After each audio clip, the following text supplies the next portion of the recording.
Hi అండి, welcome to my channel. ఇవాళ మనం ఆదిలాబాద్ పట్టణంలో ఉన్నటువంటి ముక్తాపూర్ కాలనీలో ఉన్నాం. ఇప్పుడు ఈ వీడియోలో చూస్తున్నారు కదా, అయ్యప్ప స్వామి టెంపుల్లా ఉంది కదా. అయ్యప్ప స్వామి టెంపుల్ అసలే కాదండి, అయ్యప్ప స్వామి టెంపుల్ని పోలినటువంటి గణేష్ మండపాన్ని నవనేత్ర గణేష్ మండలి వాళ్ళు ఇక్కడ చాలా అంటే చాలా అందంగా డెకరేట్ చేసుకున్నారు. సేమ్ అయ్యప్ప స్వామి టెంపుల్ లానే ఉంటుందండి. రైట్ సైడ్లో గణేష్ మహారాజ్ చిత్రపటాన్ని, లెఫ్ట్ సైడ్లో కుమారస్వామి చిత్రపటాన్ని ఉంచారండి. ఒకవైపున తత్వమసి, ఇంకొక వైపున శరణమయ్యప్ప అని కూడా రాసేశారు. ఇక్కడ చూస్తున్నారు కదా, ఇవి 18 మెట్లు. అయ్యప్ప స్వామి టెంపుల్లో ఎలా ఉంటాయో అచ్చం అలానే ఇక్కడ 18 మెట్లను కూడా అరేంజ్ చేశారు.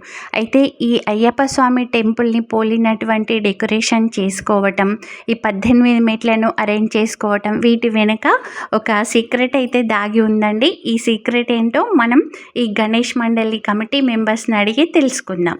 ఇప్పుడు ఇక ఇది పైన అండి. అయితే గణేష్ విగ్రహం ఎక్కడైతే ఉందో ఇప్పుడు అక్కడికి రీచ్ అయ్యాం మేము. ఇక్కడ చూస్తున్నారు కదా, చాలా అంటే చాలా అందంగా డెకరేట్ చేశారు. ఈ గోల్డెన్ కలర్లో ఉన్నటువంటిది కూడా వీళ్ళు డెకరేట్ చేసుకున్న దాంట్లో ఒక భాగమేనండి. గణేష్ విగ్రహానికి కూడా రెండు వైపులా ద్వారపాలకుల చిత్రపటాలను ఉంచారండి. మనం చూస్తూ ఉంటే అచ్చం అయ్యప్ప స్వామి టెంపుల్లో ఉన్నటువంటి ఫీలే వస్తుంది. ఇక్కడ వీళ్ళు ధ్వజస్తంభాన్ని కూడా ఏర్పరిచారు. వీళ్ళు ఈ డెకరేషన్కి వాడిందంతా కూడా ఐరన్ అండి. చూడండి, గణేష్ విగ్రహాన్ని చూశారు కదా, స్పెషల్ అని చెప్పాను కదా, ఎగ్జాక్ట్లీ స్పెషలే కదా. ఇంకా మనం చుట్టూ చూసి ఆ తర్వాత ఈ విగ్రహాన్ని కళ్ళారా దర్శించుకుందాం. ఇక్కడ పూజకి ఇంకా అరేంజ్మెంట్స్ అన్నీ జరుగుతున్నాయండి. ఈవినింగ్ టైం అంటే నైట్ అవుతుంది, 8 అలా అవుతుంది. ఇంకా నైట్ టైంలో హారతికి ఇవన్నీ పూజా అరేంజ్మెంట్స్ అన్నీ కూడా చేస్తున్నారు. ఈ విగ్రహాన్ని చూస్తున్నారు కదా, అచ్చం అయ్యప్ప స్వామి విగ్రహాన్ని పోలినటువంటి గణేష్ మహారాజ్ విగ్రహం అండి. అయితే దీని సీక్రెట్స్ కూడా మనకంతా వీళ్ళు నవనేత్ర గణేష్ మండలి కమిటీ మెంబర్స్ అన్నీ డీటెయిల్గా చెప్తారు. మన వీడియోలో ఇంకా మనం ఇవన్నీ కూడా చూసేద్దాం. అయితే మనం అయ్యప్ప స్వామి టెంపుల్లో ఎలా అయితే చుట్టూ ప్రదక్షిణ చేస్తామో ఆ ప్రదక్షిణకి కావాల్సినటువంటి ప్లేస్ కూడా వీళ్ళు చాలా స్పేస్ ఇచ్చేసి వదిలేశారండి. చూడండి, ఇక్కడ మనం హ్యాపీగా ఈ గుడి చుట్టూ తిరుగుతూ ప్రదక్షిణ చేసుకోవచ్చు. చుట్టూ కూడా ఇలా గోల్డెన్ కలర్ డెకరేషన్ చేసేసి ఆ గంటలు కూడా వదిలేశారండి. చాలా అంటే చాలా అద్భుతమైనటువంటి డెకరేషన్. చాలా గణేష్ మండపాలను చూసాం, కానీ ఇది చాలా అంటే చాలా స్పెషల్ అండ్ యూనిక్ డెకరేషన్ అండి. వీటిని గురించిన డీటెయిల్స్ అన్నీ కూడా కమిటీ మెంబర్స్ని అడిగి తెలుసుకుందాం. ఇవాళ మనం ఆదిలాబాద్ జిల్లా ముక్తాపూర్ కాలనీలో ఉన్నటువంటి నవనేత్ర గణేష్ మండల్ దగ్గరలో ఉన్నాము. ఇక్కడ స్పెషల్ ఏంటంటే చాలా వరకు గణేష్ మండల్స్ ఉన్నాయి, బట్ ఏంటంటే వీళ్ళ థీమ్ వచ్చేసి చాలా డిఫరెంట్ గా ఉంది. మామూలుగా మనం అయ్యప్ప స్వామి టెంపుల్స్ అవి చూస్తాం కదా, సేమ్ అలానే ఇప్పుడు మీరు మామూలుగా చూసారనుకోండి, ఇది అయ్యప్ప స్వామి టెంపుల్ అనేలాగానే వీళ్ళు ఇదంతా కూడా డెకరేట్ చేశారు. ఇక్కడ సాయి గారు ఉన్నారు, తనని అడిగి వీళ్ళకి ఇదంతా ఎంత ఖర్చు వచ్చింది, వీళ్ళకి ఈ థీమ్ ఐడియా ఎలా వచ్చింది, మరి వీళ్ళకి ఎన్ని డేస్ పట్టింది, అవన్నీ కూడా డీటెయిల్ గా తెలుసుకుందాం. మీకు ఈ థీమ్ ఎలా వచ్చింది, అయ్యప్ప స్వామి టెంపుల్ లాగానే చేసుకోవాలని? ముందుగా నవనేత్ర గణేష్ మండలి తరఫున ముక్తాపూర్ కాలనీ వాసులకు మరియు పట్టణ ప్రజలకు వినాయక చవితి మరియు గణపతి నవరాత్రి ఉత్సవ శుభాకాంక్షలు. గత ఎన్నో సంవత్సరాల నుండి మేము ఈ వినాయకుడిని ప్రతిష్ఠిస్తూ వస్తున్నాం. ఇప్పటికీ గత 17 సంవత్సరాలు పూర్తి చేస్తాం. ఇది 18వ సంవత్సరంగా ఉన్న 18 మెట్లతో కూడుకున్నటువంటి 18వ అయ్యప్ప స్వామి ఆలయం లాగా నిర్వహించడం జరిగింది. ఏదైతే మనకు కేరళలో అయ్యప్ప స్వామి ఆలయం ఉందో అదే మాదిరిగా కింద ఎడమ మరియు కుడివైపులో ఉన్నటువంటి కుడివైపు గణపతి మరియు ఎడమవైపు సుబ్రహ్మణ్య స్వామితో పాటు మధ్యలో ఉన్నటువంటి 18 మెట్లతో కూడినటువంటి ఈ ఆలయాన్ని సెటప్ ని నిర్వహించడం జరిగింది. అలాగే 18 మెట్ల తర్వాత మనకు అయ్యప్ప స్వామి ధ్వజస్తంభం ఉన్నటువంటిది కూడా ఏర్పాటు చేయడం జరిగింది. అలాగే గర్భగుడికి ఎడమ మరియు కుడివైపులో ఉన్నటువంటి ద్వారకామూర్తులను కూడా నిర్వహించడం జరిగింది. అలాగే ఏదైతే విగ్రహం పెట్టామో అది కూడా మనకు అయ్యప్ప ఆకారంలో కూడుకున్నటువంటి గణనాథుని నిర్వహించడం జరిగింది. ఓకే, ఇప్పుడు మనకి పైన గణేష్ విగ్రహం ఏదైతే ఉందో అది కూడా సేమ్ అయ్యప్ప స్వామి లాగానే ఉన్న విగ్రహాన్ని వీళ్ళు తీసుకొచ్చారు.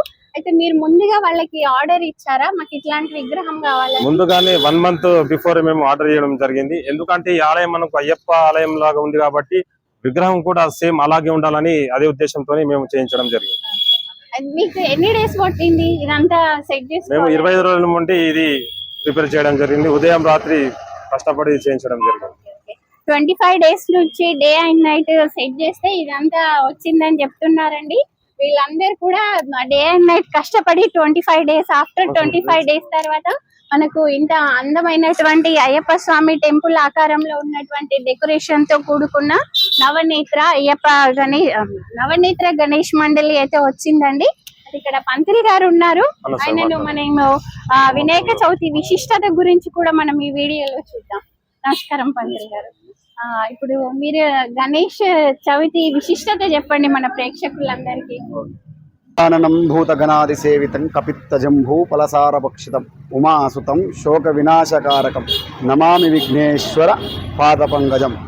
గణనాథునికి నమస్కారం చేస్తూ భక్తజనులకు అందరికీ శుభం కలగాలని, ఆ గణనాథుని యొక్క కరుణా కటాక్షాలు ఎల్లవెల్ల నిర్విఘ్నంగా కార్యాలు జరగాలని ఆ గణనాథుని ప్రార్థిస్తున్నాను. ఇక్కడ 18 సంవత్సరాలు కంప్లీట్ చేసుకున్నారు అన్నట్టు. ఇక్కడ ఈ 18 సంవత్సరాలను పురస్కరించుకొని ఆ అయ్యప్ప స్వామి అని తలుచుకుంటూ ఆ గణనాథుని ఏర్పాటు చేయడం జరిగింది. గణనాథుడు అంటే మొట్టమొదట గణపతి అంటేనే అన్ని ఆటంకాలను తొలగించేవాడు. అందుకు అతనికి ఆ గణనాథునికి పూజలు చేయడం జరుగుతుంది. మొట్టమొదటగా ఏ పూజ చేసినా గణపతి పూజ చేయడం జరుగుతుంది. గణనాథుడు అంటే గణాలకు అధిపతి కాబట్టి ఆ గణపతిని గణనాథునిగా ఏర్పాటు జరుగుతుంది. ఇక్కడ వీరందరూ 18 సంవత్సరాల నుంచి ఈ గణనాథుని నిర్వహిస్తున్నారు. ఇలా 18 సంవత్సరాలు పురస్కరించుకొని ఈ గణనాథుని అయ్యప్ప ఎలాగైతే 18 అంటే 18 మెట్లుగా అయ్యప్పని జ్ఞానము అలా ఒక్కొక్క మెట్టుకు ఒక్కొక్క జ్ఞానవంతం ఒక్కొక్క దేవతలు ఉంటారో అలా పురస్కరించుకొని ఆ గణనాథుని ఏర్పడడం జరిగింది. ఆ గణనాథుడు కూడా మట్టితో నిర్వహించడం జరిగింది. కలుషితం లేకుండా మనం మట్టితో ఆ గణనాథుని ఏర్పరచుకొని ఇక్కడ ఒక 11 రోజులు నిర్విఘ్నంగా ప్రొద్దున సాయంత్రం మండపానికి జంటలుగా పూజ చేస్తూ మంగళారతులతో సద్భక్తులందరూ ఆ గణపతి యొక్క కరుణా కృపా కటాక్షాలు పొందుతారు. మీరు రోజు 2 పూటలు కూడా పూజ నిర్వహిస్తున్నారు? 2 పూటలు నిర్వహిస్తాం. ప్రొద్దున 8:30, సాయంత్రం 8:30. అంటే మనకి నవరాత్రులు కాకుండా మీరు ఇంకొక 2 days ఎక్స్ట్రాగా 11th డే రోజు నిమజ్జనం జరుగుతుంది. ఇక్కడ ఆదిలాబాద్ లో ఎక్కడ చూసినా 11 రోజులు గణనాథుని శోభాయాత్రగా తీసుకెళ్లి గంగాదేవి ఒడిలో నిమజ్జనం చేస్తారు. అయితే వీళ్ళు ఇక్కడ ఇప్పుడు అయ్యప్ప స్వామి ఆకారంలో ఉన్నటువంటి గణేష్ మూర్తిని కూడా ఎలాంటి కలుషితం లేకుండా మట్టి వినాయకుడిని ప్రతిష్ఠించారని చెప్తున్నారు. మనకు ముందు సాయి గారు చెప్పారు కదా, అంటే వీళ్ళు ముందుగా ఆర్డర్ ఇచ్చారండి. అంటే మామూలుగా మాకు ఇలాంటి గణేషే కావాలని చెప్పేసి ఒక 1-2 months బిఫోర్ చెప్పేసి వీళ్ళు ఇలా తయారు చేయించుకున్నారు. అయితే మామూలుగా పూజా కార్యక్రమాలే కాకుండా వేరే ప్రోగ్రామ్స్ అవి కూడా కండక్ట్ చేస్తున్నారా? ఇక్కడ ప్రొద్దున సాయంత్రం పూజా కార్యక్రమాలే కాకుండా మామూలుగా సాంస్కృతిక కార్యక్రమాలు అట్లాంటివి కూడా నిర్వహిస్తున్నారా? సాంస్కృతిక కార్యక్రమాలు అంటే 8:30 తర్వాత ఏదైతే పూజ జరుగుతుందో పూజ అయిన తర్వాత భజన కార్యక్రమం లాంటిది ఏర్పాటు చేయడం జరుగుతుంది. అంటే పిల్లలకి ఏమన్నా మీరు గేమ్స్ అవి కండక్ట్ చేస్తున్నారా? ప్రస్తుతానికి అయితే ఏం చేయలేదు. ఒక 3 days తర్వాత అనేది ఆలోచన ప్లాన్ లో ఉందండి. ఇప్పుడు 11th డే రోజు నిమజ్జనం, ఆ రోజు ఏమేమి ప్రోగ్రామ్స్ అనుకుంటున్నారు మీరు? ఆ రోజు కూడా నిమజ్జనం రోజు కూడా ఏదైతే వాహనం ఉంటుందో నిమజ్జనం చేసే వాహనం దానికి కూడా అయ్యప్ప ఆలయం లాగా సెటప్ చేయడం జరుగుతుంది. అలాగే అన్నదాన కార్యక్రమం కూడా ఉంటుంది. అయితే వీళ్ళు 11th డే రోజు నిమజ్జనం చేస్తారు కదా, ఆ రోజు కూడా ఆ నిమజ్జనం చేయడానికి తీసుకెళ్లే వెహికల్ ఏదైతే ఉంటుందో దాన్ని కూడా సేమ్ అయ్యప్ప స్వామి టెంపుల్ లాగానే అలంకరించుకుందామని చెప్తున్నారు. నేను కుదిరితే 11th డే వీళ్ళ నిమజ్జనం రోజు కూడా మీకు నా ఛానల్లో వీడియోలో షేర్ చేస్తాను. ఇదైతే చాలా అంటే స్పెషల్ గా ఉందండి. ఇప్పటి వరకు ఎవరు చేయలేదు. ఆదిలాబాద్ లో చాలా మండపాలు ఉన్నాయి, బట్ ఇది చాలా అంటే చాలా స్పెషల్. ఇక్కడ ఉన్నటువంటి వీళ్ళందరూ కూడా చాలా కష్టపడి 25 days తర్వాత ఇట్లాంటి రూపాన్ని తీసుకొచ్చారు. ఓకే అండి, థ్యాంక్ యూ. విన్నారు కదా, ఇదండి నవనేత్ర గణేష్ మండలి యొక్క మండపాన్ని వెనుక ఉన్నటువంటి హార్డ్ వర్క్. దీనికి ఖర్చు కూడా చాలానే వచ్చిందని చెప్తున్నారు. 2 lakhs వరకు అయితే వీళ్ళు దీనిపైన ఖర్చు చేశారంట. బట్ ఏంటంటే వీళ్ళ హార్డ్ వర్క్ డబ్బులు ఖర్చు అయినా కూడా చాలా అంటే చాలా బాగుందండి. అన్నింటిలో కల్లా స్పెషల్ గణేష్ మండపం అండి. మీరు కూడా అందరు ఈ మండపాన్ని విజిట్ చేసి ఆ గణేష్ మహారాజు ఆశీస్సులను తీసుకోండి. మీకు గనక వీడియో నచ్చినట్లయితే లైక్ చేయండి, మీ ఫ్రెండ్స్కి రిలేటివ్స్కి అందరికీ షేర్ చేయండి. నా వీడియో చూస్తున్న వాళ్ళల్లో ఎవరైనా నా ఛానల్ని సబ్స్క్రైబ్ చేసుకుని వాళ్ళు ఉంటే వెంటనే సబ్స్క్రైబ్ చేసుకోండి. మరిన్ని మంచి మంచి వీడియోస్తో మీ ముందుంటాను. మన వ్యూవర్స్ అందరికీ కూడా మరొకసారి వినాయక చవితి శుభాకాంక్షలండి. ఆ గణేష్ మహారాజ్ ఆశీస్సులు మీ అందరికీ ఉండాలని నేను ఎప్పుడు కోరుకుంటాను. Thanks for watching.